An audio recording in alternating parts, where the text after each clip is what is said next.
A lot of what the Engaged College program has done and the work of our college has done is help me to see where it is and what it looks like in the arts and how I have been involved in it and how others are and have been, but maybe didn't realize it. I'm Ivy Walz. I'm the Associate Dean for Faculty, Research, Creativity, and Outreach at the J.T. and Margaret Talkington College of Visual and Performing Arts. What I saw in my first year before we joined this program was a real need for common language. I understood that when I started looking at the data that we were collecting around what faculty were doing in outreach and engagement and even engaged scholarship, it was all over the map.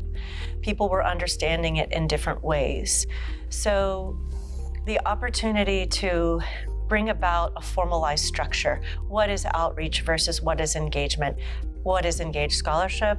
How do you move something along that continuum? Where does community engaged learning fit into all three of those definitions? And how do we help people see themselves in any one of those spaces and then help them to move forward and move the needle on what they're doing? So that was really why I wanted to be a part of this program in the first instance. I think also I was really yearning to connect with others across campus who were doing this work and learn from them in a tangible way. So in the first year of the Engaged College program, I met Dr. Master George, and I also met other leaders who had different things in place in their colleges that I thought, hey, we could try something like that. And this matches what I've been asked to do in my college. How could we translate that into an arts-specific initiative?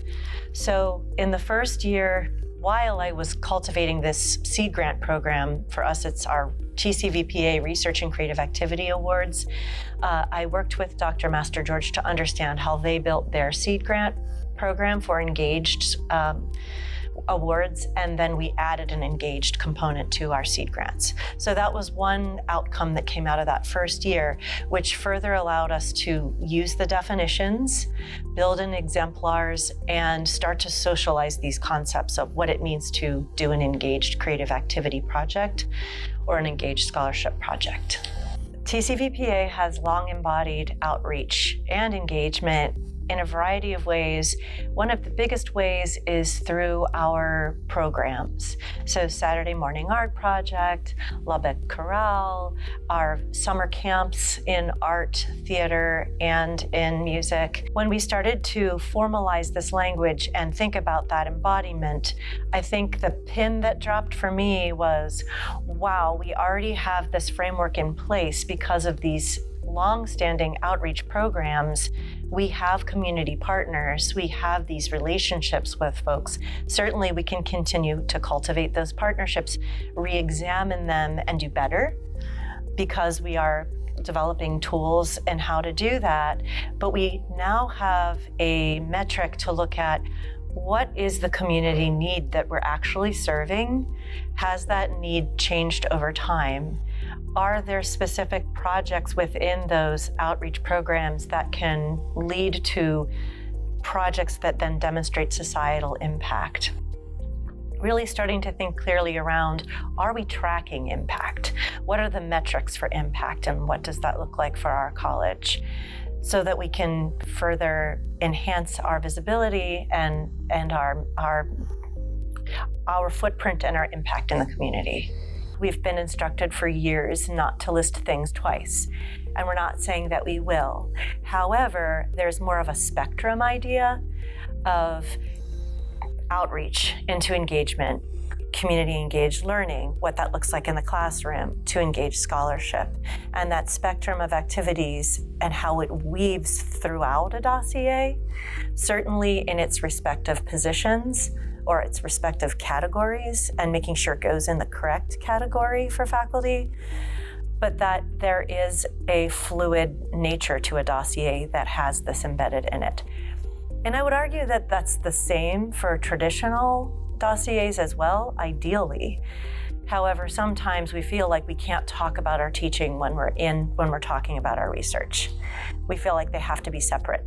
In the arts, they're really not. I mean, in so many ways, as practitioners of the arts especially, our classrooms become a testing ground for a lot of what we're doing in our research. And I'm sure this is true in other disciplines as well. So when we think about the fourth-legged stool, or the fourth pillar of the tenure and promotion policy, the conversations we're having currently are, what is impact for us, for our college? What does impact look like in the arts?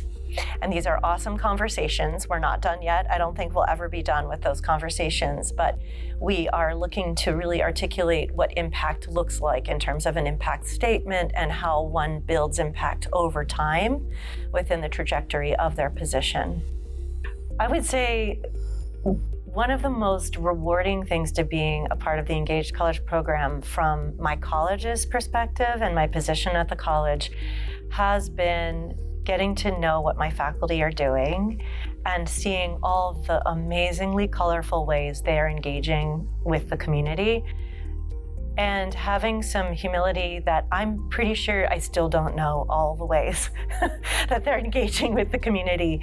But their willingness to talk with me and chew on this language together and look at this framework and put together exemplars and continue to go back to those exemplars and refine them and spell them out further, it builds this community and this network, this ecosystem of incredible action and creativity and community need and community impact that I don't quite realized was there. I knew I was stepping into something special when I stepped into this position. It felt electrifying when I interviewed here. This is one of the biggest light bulbs of my life. I've never seen anything quite like this. And it's further enhanced opportunities to look at my colleagues across the country and identify what they're doing and think about how impactful it is, and reach out to them and say, hey, have you considered publishing on this? Wouldn't that be cool? Here's a way you can if you'd like to.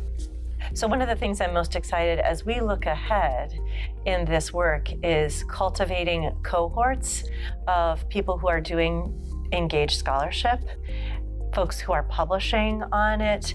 Really excited to see articles coming out on this work, really excited to see presentations at Engaged Scholarship Consortium and then also at our arts-specific conferences within those professional organizations, because I really feel that there's an opportunity here to demonstrate to other universities across the country how they can do this and how they're already doing the outreach. So let's work together to formalize this into the space of engaged scholarship, tenure promotion, so that the folks who are doing this work at private institutions, at R2, at R1, conservatories, whatever kind of institution it is, this work is being elevated and recognized for what it really is.